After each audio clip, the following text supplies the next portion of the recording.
what we know is that China has the strongest governance capacity in terms of political strength of its federal system of any major economy in the world.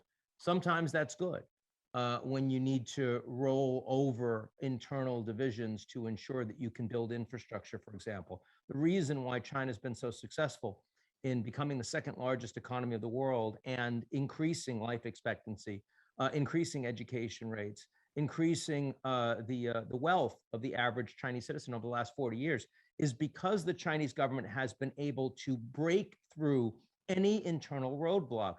But there is a real downside to that. And the downside that we are going to see this year is that a policy that worked incredibly well in 2020 in responding to COVID, the disease has changed.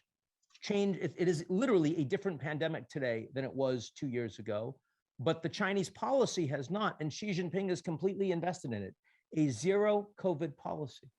And that means that the Chinese government, unlike any other country, will be able to continue to push and push and push, despite enormous damage being done domestically and internationally, to economic shutdowns, to difficulties and closures in supply chain.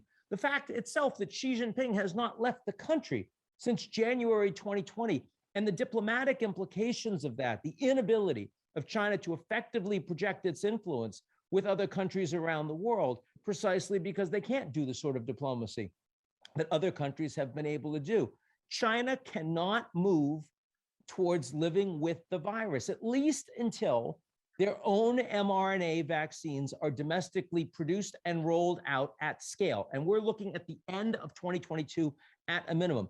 Think about the fact that we have Pfizer, we have Moderna, we know they work, and the Chinese government has refused to license either of those vaccines for their own population. Why? Because their government is so powerful they can get away with it, even despite the enormous implications for their own domestic economy and well-being. I mean, unfortunately for the world, the second most powerful economy happens to be an authoritarian state capitalist country. And that creates an enormous amount of uncertainty and volatility as we think about global risk for 2022.